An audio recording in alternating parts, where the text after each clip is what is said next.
Bam, bam, bam, bam, bam, bam, bam, bam! Let's get this started with the 21 balloons. And where did the book go? Oh, well. So good. Firstly, I'm gonna have to start talking about the 21 balloons. Now, this book is a very old book. In fact, it's from 1948. 1948. So that makes this book 52 plus 20, 75 years old currently. And it was got the medal in like 1950 something or sometime in 1950, and so it's one of the oldest Newbery medal books ever published. In fact, that's probably the only reason why I'm reading it. Newbery medals. Anyways, back to the story. In fact, the 21 balloons goes out like this. There's this guy named Professor Sherman. Sounds like Sherman from Mr. Peabody and Sherman. And then basically he's all like, I'm gonna go up there for a whole year so that I'll live in leisure. And then he realizes, wait, I'm already at the island of Krakatoa. I'm already at Japan. No, I crossed it too fast. I crossed it in 5 days. Well, at least that's a record. But how did the wind carry me that fast? That happens. And he's all like, nice, I'm gonna do this for the rest of my life. And then he lands on Krakatoa and stark naked because of the fact that he threw literally everything overboard. And you do have to put some nakedness in some books because, well, those books are going to teach people real life, and this is real life other than the balloons coming out. And then of course then this guy is burned out when he's unconscious when he lands on the beach, and it turns out it's the beach and the island of Krakatoa, and Krakatoa is a still active volcano. And apparently underneath there is a lot of diamonds, and I'm serious, diamonds. Walls diamonds, roof diamonds, bottom diamonds, floor diamonds, boulders diamonds, ores diamonds. Everything there is diamonds. And there are several diamond mines there. And think of how long it took the earth to create all those diamonds. Well, the fact is, no one would go on Krakatoa, so diamonds are still at a high price, even though they're rarity. And then the guy who discovered it, who at the time is called Mr. M in the book, he's all like, I'm the richest man in the world! But if I sell a boatload of this at once, then the diamond market value would crash. And I have more money here in the world than all the people's money in the world combined. What the heck is going on? And he's like, okay, here's the plan. I'm gonna take 4 diamonds.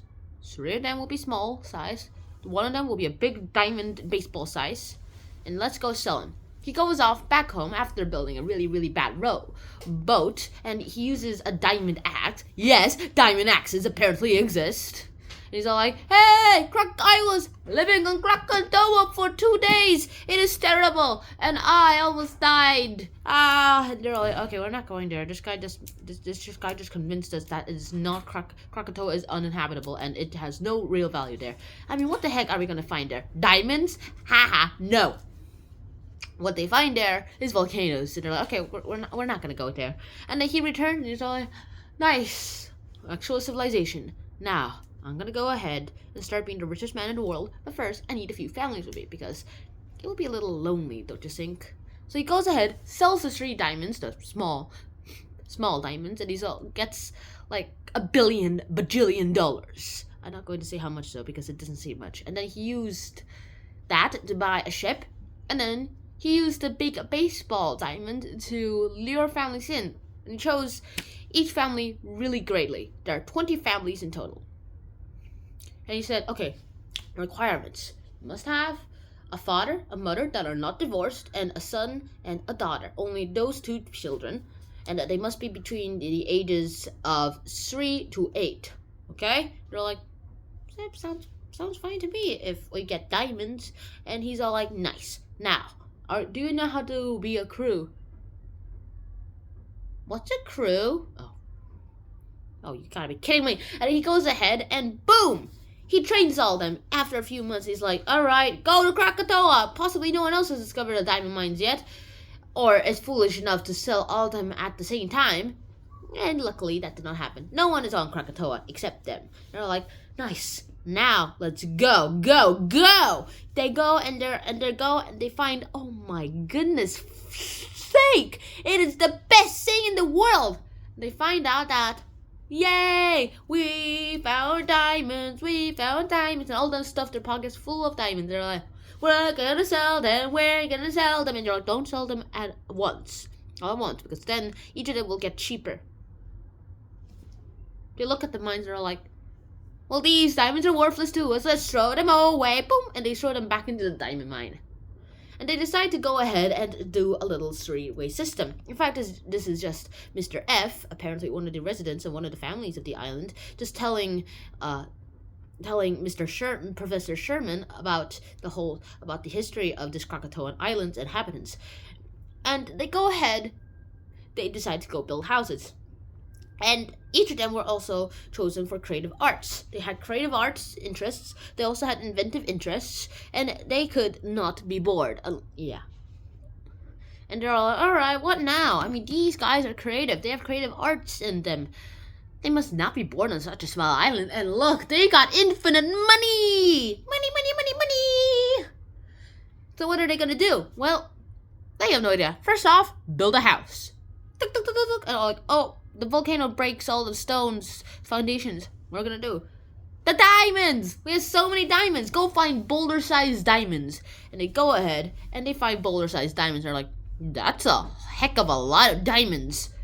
Yeah, I mean, it is a diamond mine of all. And they find other diamond mines, and they're all like, grab all the boulders you can, and they start building foundations. And they test it. It doesn't move up at all. Yay! And they start building houses. And they're like, how are we going to build these houses? Let's build this guy's first, because this guy wants a plain Moroccan-style place. And they do that, and they're like, all right, let's put in a dining room too. Yeah, like a big restaurant dining room. Yeah, sure. They do that, and yay! They did the best thing possible. They created a restaurant, and they're like, nice. Now, Mr. I'll just call you Mr. M from now on. All right, Mr. M,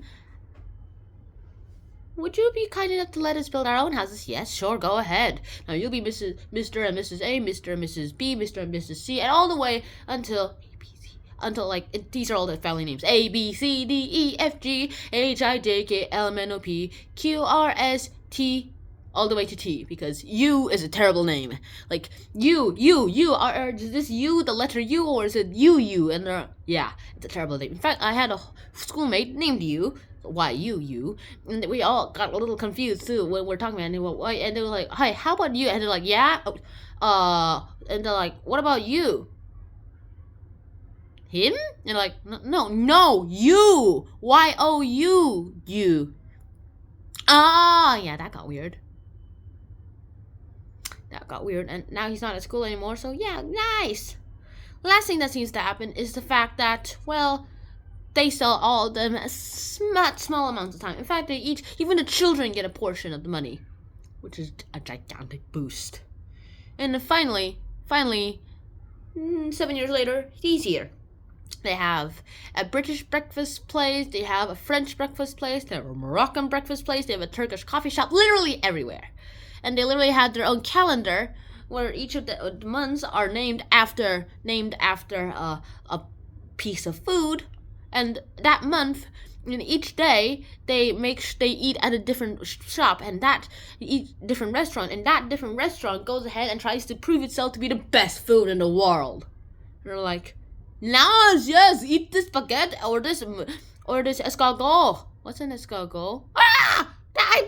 I ordered escargot. Now this escargot, it's French for snails. Snails?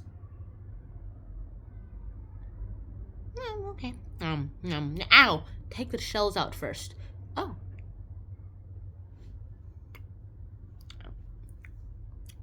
Oh, yeah, that's pretty good. And yeah, this actually reminds me of Horrid Henry, to be honest. And that's pretty much it. And then the volcano erupts out while they're trying to go on a balloon merry-go-round. And they're all like, yay! And they're like, oh no, Krakatoa's exploded. Half of it's gone. All our diamonds. They're like, who cares what diamonds if our lives are gone? Let's go! And they go. And then they land. And eventually, he himself, Mr. Sherman, is abandoned. And he's in the wreckage of 20 balloons. Not sure what happened to the people, though. I barely remember that part of the story.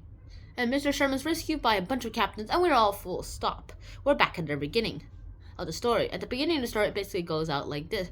Sherman is rescued by the captain of a crew and is fed with good food by a cook and is nursed to health by a doctor. And then, with all of that in mind, well, they're all like, "Tell us your story, tell us your story." I'm a member of the San Francisco Explorers, and I think I should only tell them the story first. But we saved you! You owe us your story! And they're like, "How dare you! Yes, you will be rewarded, but not with my story. Only the San Francisco Club will know my story first. And yes, it will be interviewed." So there. And they keep like, "Tell us your story. Please tell us your story. Here's some drugs. Not tell us your story. What are you doing? No. And yeah, it just strengthens his resolve. And boom, they're like, "Okay, fine, we give it. Just tell us your name." That I will not withhold. And no more questions. My name's William Sherman. Okay. And one more, I said no more questions. Yeah, like that. And with that, well, yeah, they go ahead to the San Francisco Bay. With that, well, yay! And everyone's all like, "Now, why are we so excited? This guy, he just ended up in an ocean with 20 balloons when he started off with just one. Now what?" And the little kid is all like, "Wait, let me think. Let me do some math. If he gets into San Francisco by tomorrow, 3 a.m., before that, he will have cut the record by 40 days. By half. Well, record by traveling the world in half. So, he must have traveled the world in 40 days. He's the fastest traveler in the world! I mean, nowadays we can travel the world in less than a day. We can cross the Atlantic Ocean in less than a few hours. So yeah. And then we can cross the rest of the world in a few hours. So yes, you can technically go around the world in less than a day nowadays. But keep in mind, this is the 1948. And technically the setting of the story is 1870 something. And so yeah, that's about it. That's the whole story. And then basically it ends off with Professor Sherman saying, "I have these 4 diamonds on my clothes that they were given to me by my good friend Mr. F. Stands for France." And he's all like, "And now I will go ahead, sell them, and use that money to build a second balloon that I will christen the Globe the Second, because his original balloon he christened the Globe, and he did make it look like a house, which is nice." So like, "Now, adios, adieu, 안녕하세요, 再见." Yeah. Correction of the Korean part. 안녕히 계세요. Yes, I accidentally said the hello instead. 안녕히 계세요. See you. Ciao. Bye. Hope you enjoyed the book. See ya.